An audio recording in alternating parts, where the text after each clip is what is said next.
నా పేరు నవీన్ రెడ్డి అన్న. ఏం పోస్ట్ వచ్చింది? నాకు డిప్యూటీ కలెక్టర్ పోస్ట్ వచ్చింది. ఎంతకాలంగా ఎదురు చూసాను? నేను దాదాపుగా నా ప్రిపరేషన్ 2018 నుంచి స్టార్ట్ అయితే 2025 అన్న. దాదాపుగా 8 ఏళ్ళ నుంచి నేను యూపీఎస్సీ ప్రిపేర్ అవుతున్నా. దాంతోపాటు ప్యారలల్గా టీజీపీఎస్సీ గ్రూప్ అని పడితే సిలబస్ దాదాపుగా 70% సేమ్ ఉంటుంది కాబట్టి దీన్ని రాయడం జరిగింది. ఈ పోస్ట్ వచ్చి మనకి రిజల్ట్స్ March 10th వచ్చినాయి అన్న. తర్వాత జీఆర్ఎల్ వచ్చి March 30కి వచ్చింది. అప్పటి నుంచి ఇంకో నెల, ఇంకో వారం అని చెప్పి ఇప్పుడు 7 నెలలు అయిపోయింది. కోర్టులలో కేసులు ఉండడం వల్ల, స్టే రావడం వల్ల 7 నెలల నుంచి ఇంకో రోజు అని వెయిట్ చేయడం అవుతుంది. ఎట్లా చదువుకునేట్టు? నేను యూపీఎస్సీ ఉన్నప్పుడు చాలా బాగా చదువుతుండే అన్న. 2017-18 నుంచి 2022 వరకు యూపీఎస్సీ అటెంప్ట్లు ఇచ్చిన, 5 అటెంప్ట్లు ఇచ్చిన.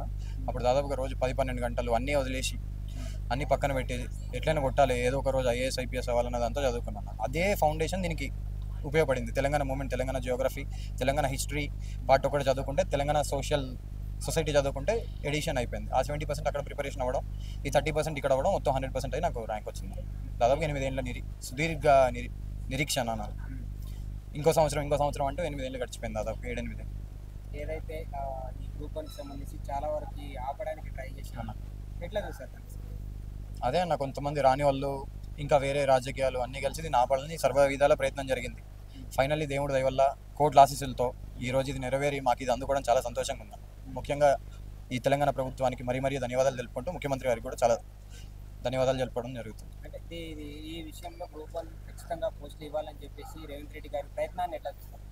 ఆయన దృఢ సంకల్పం ఇక్కడ దాకా వచ్చింది సార్. ఎందుకంటే మెయిన్స్ ముందు కూడా మెయిన్స్ పెట్టొద్దని చాలా గొడవలు చేశారు. మీరు చూసారు, కొంతమంది మంత్రులుగా ఉన్న వాళ్ళు కూడా వచ్చి రోడ్డు మీదకి వచ్చి మెయిన్స్ ఆపాలని చెప్పారు. అటువంటి పరిస్థితుల్లో కూడా ఎటువంటి నథింగ్ డూయింగ్ అని చెప్పి మెయిన్స్ పెట్టడం, ముందుకెళ్లడంతో పాటు మళ్ళీ రిజల్ట్ ఇవ్వడం, 6 నెలల్లో ఇచ్చిందని నిలబెట్టుకోవడం, ఇక్కడ దాకా తీసుకెళ్లడం, మొత్తం తన స్వహస్తాలుగా తన పూర్తి బాధ్యత తన మీద వేసుకొని చేయడం జరిగిందని మాకు అనిపిస్తుంది. Subscribe us and press the bell icon for more interesting updates.